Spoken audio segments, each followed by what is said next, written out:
GPA five শিক্ষার্থীদের অনেকেই জানে না জিপিএ মানে কি। বাংলাদেশ সম্পর্কেও তাদের ধারণা কম।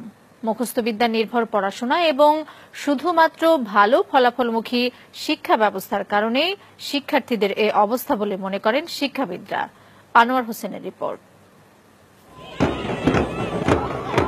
মাধ্যমিক পরীক্ষার ফল প্রকাশের দিন এমন উচ্ছ্বাসে মেতে ওঠে শিক্ষার্থীরা। ভালো ফলের সর্বোচ্চ মাপকাঠি জিপিএ-৫ যারা পায় তাদের আনন্দ সীমা ছাড়ায়। প্রশ্ন উঠেছে বছর বছর পাশের হার আর জিপিএ-৫-এর সংখ্যা বাড়লেও শিক্ষার মান বাড়ছে কিনা। এর জবাব খুঁজতে আমরা কথা বলি এবার এসএসসিতে পাশ করা কয়েকজন শিক্ষার্থীর সঙ্গে, যাদের মধ্যে ৬ জন জিপিএ-৫ পেয়েছে। তাদেরকে আমরা কিছু প্রশ্ন করি।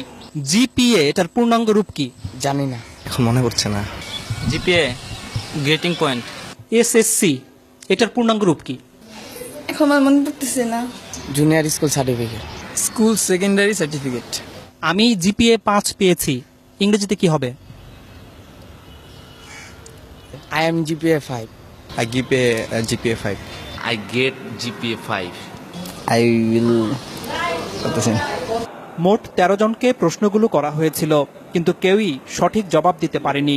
এসব শিক্ষার্থীর কাছে এরপর করা হয় সাধারণ জ্ঞান এবং বিজ্ঞান বিষয়ে কিছু প্রশ্ন। পাঠ্য বইতে বিভিন্ন সময় পড়লেও খুব কম প্রশ্নেরই সঠিক উত্তর দিতে পারে তারা। শহীদ মিনার কোথায়? সরি, জানি না। অপারেশন সার্চলাইট এটা কি? অপারেশন সার্চলাইট জানি না। অপারেশন করার সময় যে লাইটটা জ্বালায় ওইটা হয়তো জানি, কিন্তু তার বেশি কিছু জানি না। 25শে মার্চ কাল রাতে পাকিস্তানি হানাদার বাহিনী যে প্ল্যানিং করে আমাদের দেশে হঠাৎ আক্রমণ করে, ওইটাকে অপারেশন সার্চলাইট বলা হয়। শহীদ বুদ্ধিজীবী দিবস কবে? শহীদ বুদ্ধি দিবস জানি না। 17 আগস্ট। 10 ডিসেম্বর। আন্তর্জাতিক মাতৃভাষা দিবস কবে?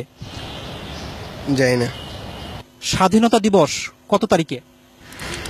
স্বাধীনতা দিবস 16 ডিসেম্বর। বিজয় দিবস কবে?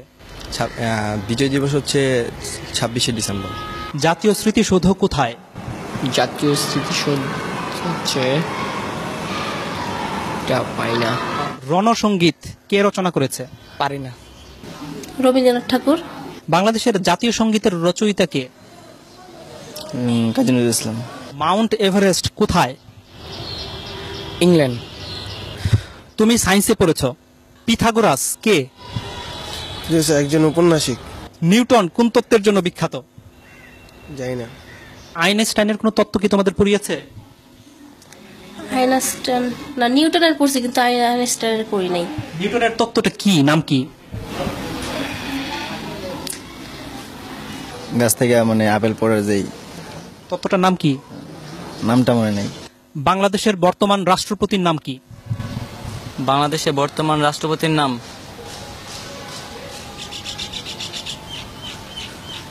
জানি না। রাষ্ট্রপতির নাম হচ্ছে মুক্তিযুদ্ধের সময় বাংলাদেশকে কয়টি সেক্টরে ভাগ করা হয়েছিল? 9টি। নেপালের রাজধানী কোথায়? নেপসুন। তুমি তো কম্পিউটার ব্যবহার করো। ব্যবহার করি মাঝে মাঝে আর কি, এই ফেসবুকে আর কি থাকি, গান টান শুনি। হার্ডওয়্যার এবং সফটওয়্যার এটার মানে বুঝো? জানি না। তোমরা কি পাঠ্য বইয়ের বাইরে কোনো বই পড়ো? এমনি মানে গল্পের বই পড়ি। কার গল্প? রবীন্দ্রনাথ ঠাকুরের গল্পের বই পড়ি। রবীন্দ্রনাথ ঠাকুরের একটা গল্পের নাম বলো তো।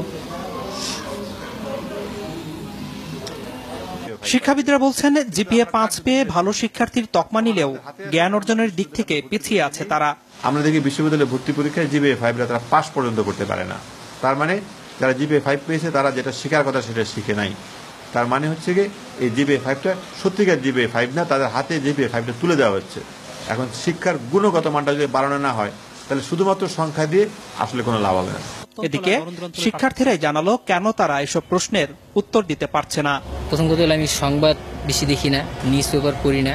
পাঠ্য বইয়ে যে সিলেবাসটা দেওয়া আছে ওই সিলেবাসের মধ্যেই সবসময় সীমাবদ্ধ থাকো। ওগুলো সায়েন্সের সাবজেক্টগুলো একটু বাইরে পড়ি, কিন্তু বাংলা সমাজ এগুলো নিয়ে আমার বেশি ঘাটতে আর কি, বেশি ওগুলো পড়ি না।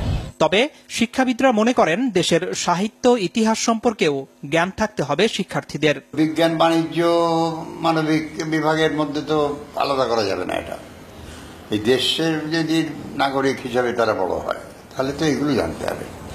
কোথায় শহীদ মিনার, কেন শহীদ মিনার, কোথায় স্মৃতিস্তম্ভ, কাদের স্মৃতিতে স্তম্ভ, এগুলো তো জানতে হবে। এটা না জেনে কি করে? তারা বলছে তাদের বাংলা সাহিত্যের ব্যাপারে, ইতিহাসের ব্যাপারে আগ্রহ নেই। মানে এটা আসলে তাহলে মানে তার কি পূর্ণাঙ্গ শিক্ষা পাচ্ছে? না, একেবারেই না, একেবারেই না। শিক্ষা সংশ্লিষ্টরা বলছেন, শিক্ষার্থীরা মুখস্থ বিদ্যা নির্ভর হয়ে যাওয়ায় তাদের এমন দশা। বছরের প্রথম থেকেই যদি তারা কোচিংমুখী হয়ে তারা শুধুমাত্র চ্যাপ্টারগুলি মানে সামারাইজ করে ছোটভাবে ওইভাবে শেখানো হয় নাম্বারের দিকে তাকিয়ে, তাহলে তার জ্ঞান তো বাড়ছে না, মেধাও বাড়ছে না। আমি বলবো যে মেধার অপচয় হচ্ছে। এর প্রভাব পড়েছে চাকরি ক্ষেত্রেও। চাকরিদাতাদের অভিজ্ঞতা বলছে, যেসব শিক্ষার্থী ভালো ফলাফল করেছে তাদের একটি বড় অংশই ইন্টারভিউ বোর্ডে ভালো করছে না। ট্রাফিক জ্যাম নিয়ে কিছু একটা লিখতে বললাম, বা এখন হয়তো ওয়ার্ল্ডে কোনো একটা ইভেন্টস হচ্ছে, সে কোনো একটা খেলা টুর্নামেন্ট চলছে, বলি যে এটার উপরে লেখেন, যা মনে হয় আপনি বাংলায় লেখেন, ইংলিশে লেখেন। উদ্দেশ্যটা থাকে হচ্ছে তার সেন্টেন্স মেকিংটা দেখা, থিঙ্কিং প্রসেসটা কি এটা জাজ করা, অ্যাটিটিউডটা দেখা। ফলাফলটা ভালো আসে না। জেনারেল নলেজটা ডেটোরিয়েট করেছে এবং কমিউনিকেশন স্কিলে ডেটোরিয়েট করেছে, বোথ রাইটিং স্কিল এবং ভার্বাল স্কিলটাতে। এমন বাস্তবতায় শিক্ষার্থীদের গুণগত মান নিশ্চিত করতে তারা যেন মুখস্থের পরিবর্তে পাঠ্য বই আগাগোড়া পড়তে এবং পাঠ্য বইয়ের বাইরেও বই পড়তে উৎসাহিত হয়, সে ব্যাপারে অভিভাবক এবং শিক্ষকদের জোরালো ভূমিকা রাখার আহ্বান শিক্ষাবিদদের। আনোয়ার হোসেন, মাছরাঙা সংবাদ, ঢাকা।